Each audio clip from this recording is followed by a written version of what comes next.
Hello dear बच्चों, welcome back to my YouTube channel Maths Plaza. तो बच्चों, आज मैं इस वीडियो में Bihar board class 10th science model set 2, इससे पहले मॉडल सेट 1 का ऑब्जेक्टिव और सब्जेक्टिव दोनों प्रकार के क्वेश्चन का सॉल्यूशन डाल दिया गया है। आज मैं इस लेक्चर में मॉडल सेट 2 का सॉल्यूशन कराने वाला हूँ, फिर सब्जेक्टिव कराने वाला हूँ। तो साइंस में 3 सब्जेक्ट से क्वेश्चन पूछे जाते हैं, फिजिक्स, केमिस्ट्री और बायोलॉजी। तो सबसे पहले हम लोग फिजिक्स का देखेंगे और लघु उत्तरीय प्रश्न देखेंगे, जो कि आपके एग्जाम में 2 नंबर का पूछा जाता है। पहले हम लोग क्या देखेंगे? फिजिक्स से, ठीक ना। फिजिक्स से कौन सा प्रश्न देखने वाले हम लोग? तो लघु उत्तरीय प्रश्न देखेंगे। लघु उत्तरीय का मतलब होता है शॉर्ट आंसर टाइप क्वेश्चन, जिसका आंसर छोटा हो और जो आपके एग्जाम में 2 नंबर में पूछा जाएगा। और दीर्घ उत्तरीय के लिए अलग से सॉल्यूशन डाल देंगे, क्योंकि उसका जो सॉल्यूशन बहुत लंबा आ जाएगा, तो वीडियो लंबा हो जाएगा यदि इसमें बताएंगे। तो लघु उत्तरीय प्रश्न है। अब पहला क्वेश्चन देखते हैं। तो पहला जो प्रश्न यहाँ दिया गया है वो है कि उत्तल लेंस में, ठीक ना। पहला प्रश्न क्या दिया गया है? तो उत्तल लेंस में, पूरा क्वेश्चन लिख लेते हैं। चलो पहले दूसरा वाला क्वेश्चन लिखते हैं, इसको बाद में कर देंगे। यदि पानी में रखा सिक्का, पानी में रखा सिक्का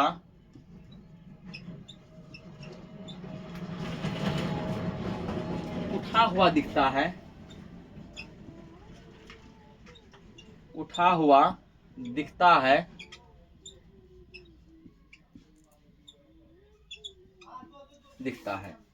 क्यों? क्वेश्चन कर रहा है, जैसे देखो एक बाल्टी मान लो पानी ले लो, ठीक ना। उस बाल्टी में क्या करो, एक जो है सिक्का तुमसे 10 रुपए, 5 रुपए, 2 रुपए कोई भी सिक्का गिरा दो, गिरा दिए।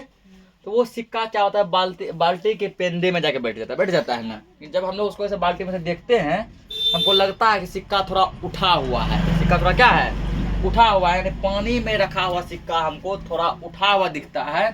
तो ऐसा क्यों होता है, ठीक ना।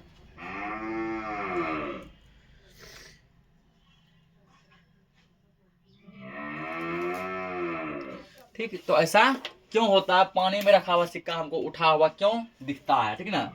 यहाँ उत्तर लिखेंगे कि प्रकाश के अपवर्तन के कारण, ठीक ना। प्रकाश के अपवर्तन के कारण 2 प्रकार की घटना होता है, प्रकाश का परावर्तन और प्रकाश का अपवर्तन, ठीक है। तो प्रकाश के अपवर्तन के कारण पानी में रखा सिक्का, पानी में रखा हुआ सिक्का प्रकाश के अपवर्तन के कारण पानी में रखा हुआ सिक्का उठा हुआ, जैसे प्रकाश के अपवर्तन के कारण पानी में रखा हुआ सिक्का अपने मूल स्थान से, अपने मूल स्थान से कुछ ऊपर उठा हुआ,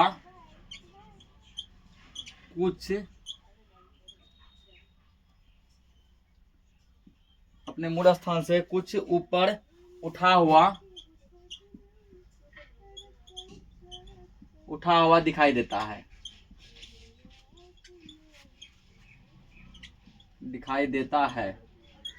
प्रकाश के अपवर्तन के कारण क्या होता है कि सिक्का जहां होता है, ठीक ना। तो सिक्का जैसे मान लो, सिक्का यदि है, ऐसे समझो कि ये फिगर है, ठीक ना। ये मान लो पानी है, सिक्का मान लो यहाँ पे है, सिक्का यहाँ है, ठीक ना। तो ये पानी का ना सिक्का यहाँ है। जब हम इसको देखते हैं तो ये यहाँ नहीं दिखाई देता, हमको लगभग यहाँ पर सिक्का दिखाई देता है, ठीक ना। अपने मूल स्थान से थोड़ा सा उठा हुआ हमको दिखाई देता है। किसके कारण? तो प्रकाश के अपवर्तन के कारण। किसके कारण? प्रकाश के अपवर्तन के कारण। इसको नोट करो। अगला क्वेश्चन देखते हैं। तो अगला क्वेश्चन देखो, क्या ओम का नियम क्या है, ठीक ना। ओम का नियम क्या है? ये क्वेश्चन देखो 2 टाइप का पूछता है। यदि पूछे खाली ओम का नियम क्या है, ओम के नियम को लिखे, तो ये क्वेश्चन 2 नंबर में पूछेगा। कितना नंबर में? 2 नंबर में। और एक क्वेश्चन पे जो है 2 नंबर देगा। अगर इसको बोल दिया कि ओम का नियम क्या है, इसे सत्यापित करें, इसे सत्यापित का मतलब होता है प्रूफ करके, मतलब पूरा सिद्ध करके दिखाना है, साबित करके दिखाना है, प्रूफ करके दिखाना है हमको कि ओम का नियम क्या है। तब वो क्वेश्चन पूछेगा 5 नंबर में, वो क्वेश्चन दीर्घोत्तरीय में आ जाएगा, ठीक है ना। यहाँ हमको केवल ओम का नियम लिखना है, ओम का नियम लिखने के लिए कह रहा है, ठीक, कि ओम का नियम क्या है। तो ओम क्या है, ओम एक वैज्ञानिक का नाम है, ठीक है ना। वैज्ञानिक का ही पूरा नाम था जॉर्ज साइमन ओम, जॉर्ज साइमन ओम, शॉर्टकट हम उसको डायरेक्ट ओम कहते हैं। तो उन्होंने क्या कहते, एक नियम दिया था, क्या कहते, एक नियम दिए थे, तो उसी के नियम को पूछा गया है, ठीक ना। यहाँ लिखेंगे हम लोग कि ओम ने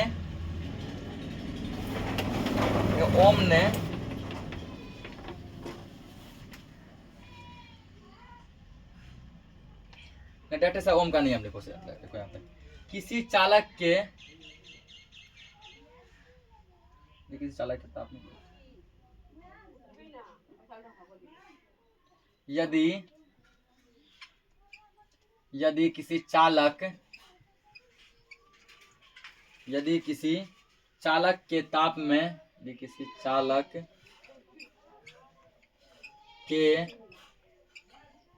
ताप में, यदि किसी चालक के ताप में परिवर्तन ना हो,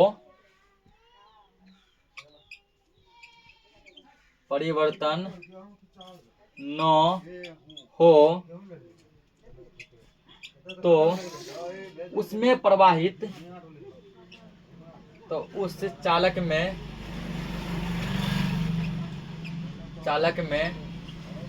प्रवाहित विद्युत धारा,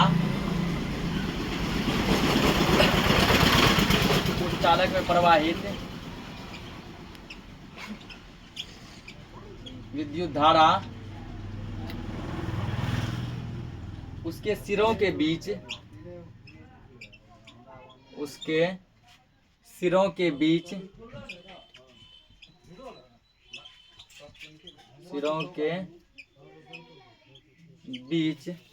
आरोपित विभवांतर के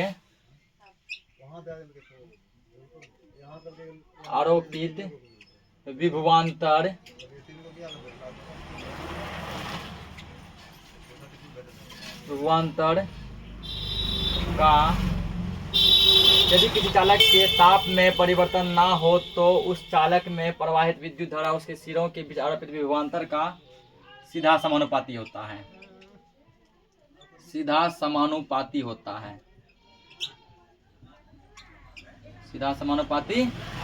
है।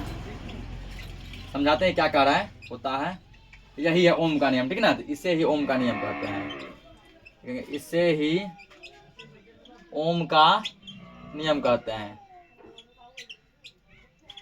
इसे ही ओम का नियम कहते हैं।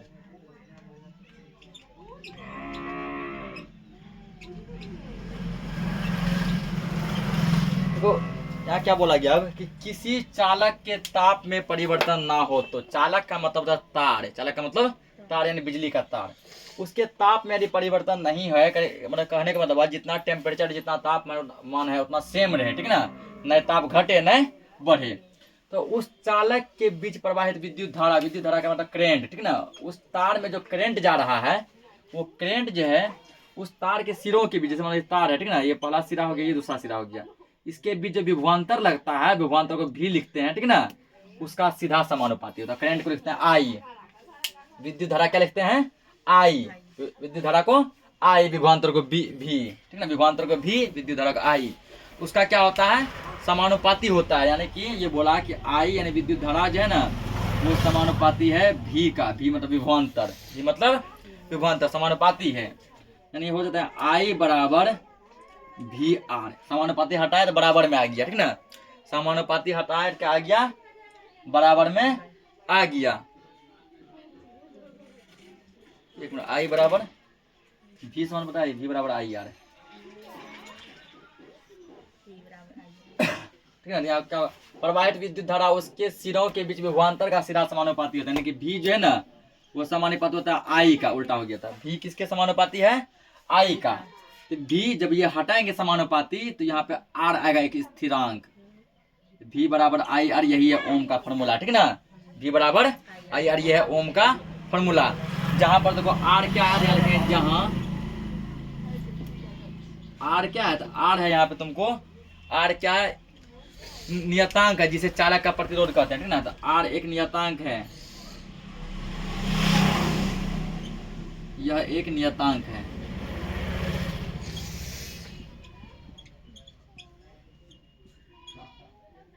यह एक नियतांक है ना, आर एक नियतांक है और इसे क्या कहते हैं, चालक का प्रतिरोध कहते हैं। आर आर क्या है, यह एक नियतांक है, इससे चालक का, आर को चालक का प्रतिरोध कहा जाता है। क्या कहा जाता है, प्रतिरोध कहा जाता है। तो यह एक नियतांक है, इसे चालक का प्रतिरोध कहते हैं। आर को चालक का प्रतिरोध या तार का प्रतिरोध कहते हैं। आई क्या है यहाँ पर, तो आई है विद्युत धारा, आई क्या है, विद्युत धारा, ठीक है ना, करंट। विद्युत धारा को इंग्लिश में कहते हैं करंट, इलेक्ट्रिक करंट। और भी क्या है, भी है विभवांतर, भी क्या है, विभवांतर, ठीक ना, भी विभवांतर। यही जो भी बराबर आई आर, यही ओम का नियम। ये क्या, ओम का नियम। तो ऑब्जेक्टिव में खाली ये पूछेगा ओम का नियम क्या है, तो भी बराबर आई आर। सब्जेक्टिव में इतना लिखना पड़ेगा, इसको नोट करो। अगला क्वेश्चन देखते हैं। तो क्वेश्चन है कि प्रत्यावर्ती धारा में कौन सी दो कमियां होती है, ठीक है। फिर इसी को ऐसे भी पूछेगा कि प्रत्यावर्ती धारा के दो कमियों को लिखें, प्रत्यावर्ती धारा के दो कमियों को लिखें, यानी प्रत्यावर्ती धारा में कौन कौन सा कमी होता है, लिखने का उत्तर लेकिन प्रत्यावर्ती धारा की दो कमियां,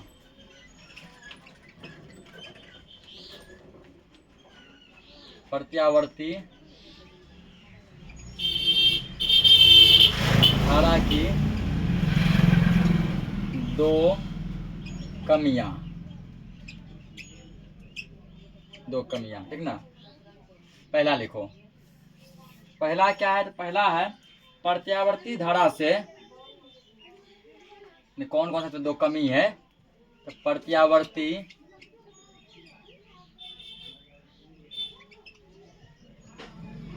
धारा से विद्युत लेपन तथा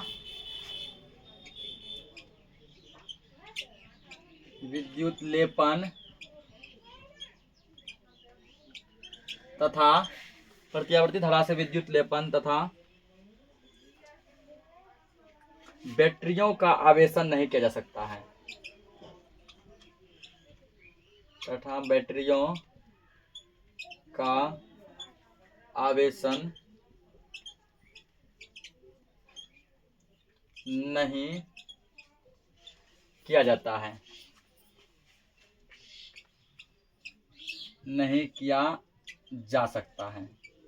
प्रत्यावर्ती धारा से विद्युत लेपन नहीं कर सकते हैं, बैटरियों का आवेशन, आवेशन का मतलब चार्ज, आवेशन मतलब चार्ज, यानी बैटरी को चार्ज भी नहीं कर सकते इस धारा से। पहला कमी ये है।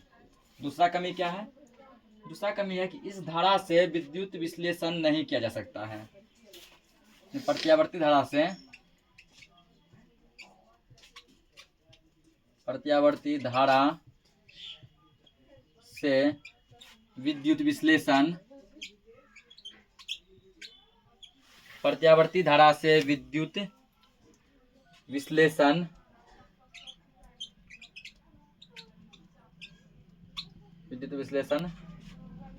नहीं किया जा सकता है, नहीं किया जा सकता है। तो ये हो गया इसका दो कमी, ठीक ना। ये दो कमी हो गया प्रत्यावर्ती धारा का, इसको नोट करो। अगला क्वेश्चन देखते हैं। तो क्या चुंबकीय पदार्थ और अचुंबकीय पदार्थ क्या है, नहीं परिभाषा लिखना है कि चुंबकीय पदार्थ किसे कहते हैं और फिर अचुंबकीय पदार्थ किसे कहते हैं। पहले हम लोग लिखेंगे चुंबकीय पदार्थ का, ठीक ना। पहले क्या लगाएंगे, चुंबकीय पदार्थ। चुंबकीय पदार्थ क्या है, चुंबकीय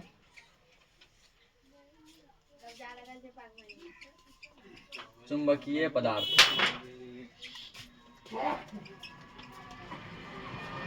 चुंबकीय पदार्थ, ठीक ना। चुंबकीय पदार्थ किसे कहते हैं ये कह रहा है। तो ऐसे समझो, चुंबक देखिए ना, चुंबक हम लोग सब देखे हैं। तो चुंबक जिसको अपनी ओर खींचता है वही कहलाता है चुंबकीय पदार्थ, ठीक ना। चुंबक जिसको अपनी ओर खींचता है वो क्या कहलाता है, चुंबकीय पदार्थ। वही इसका डेफिनेशन लिखेंगे, वैसे पदार्थ वैसे पदार्थ जिन्हें चुंबक अपनी ओर आकर्षित करता है, यानी जिसको चुंबक अपनी ओर खींच लेता है, वैसे पदार्थ जिन्हें चुंबक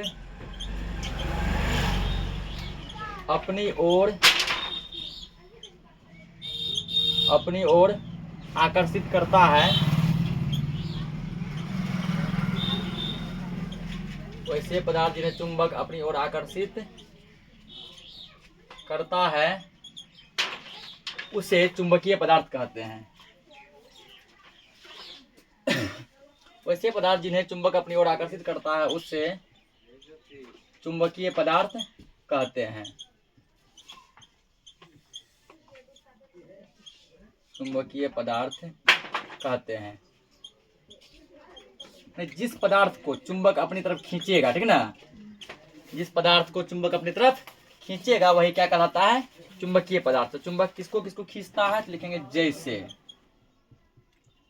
जैसे हो गया लोहा, ठीक ना, लोहा देखो चुंबक में चिपकता है ना, लोहा। उसको दिखाता है इस्पात भी चुंबक में चिपकता है, चुंबक इसको भी खींचता है। क्या कहता है? निकेल, लोहा, इस्पात, निकेल, ठीक ना, ये सब क्या है? चुंबकीय पदार्थ है। ठीक, ये सब क्या है? चुंबकीय पदार्थ है, क्योंकि चुंबक इसको अपनी ओर खींचता है। अब और क्या पूछा गया? अचुंबकीय पदार्थ। अचुंबकीय पदार्थ क्या है? जिसको चुंबक अपनी ओर नहीं खींचता है, यानी कि आकर्षित नहीं करता है, तो अचुंबकीय पदार्थ है। अचुंबकीय पदार्थ है। वो चुंबकीय पदार्थ क्या है? तो लिखेंगे इसमें वैसे पदार्थ वैसे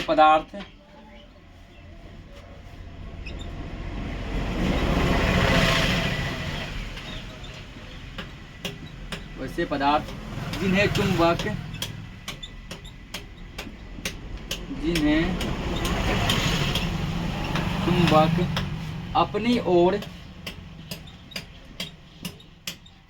चुंबक अपनी ओर आकर्षित नहीं करता है। वैसे पदार्थ जिन्हें चुंबक अपनी ओर आकर्षित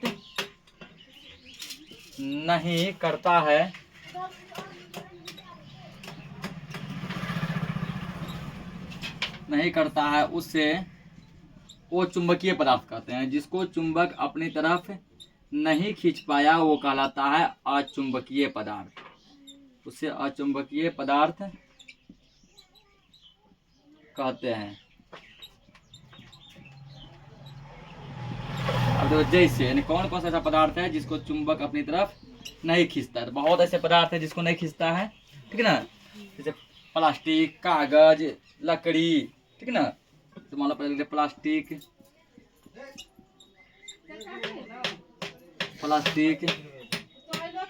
कागज,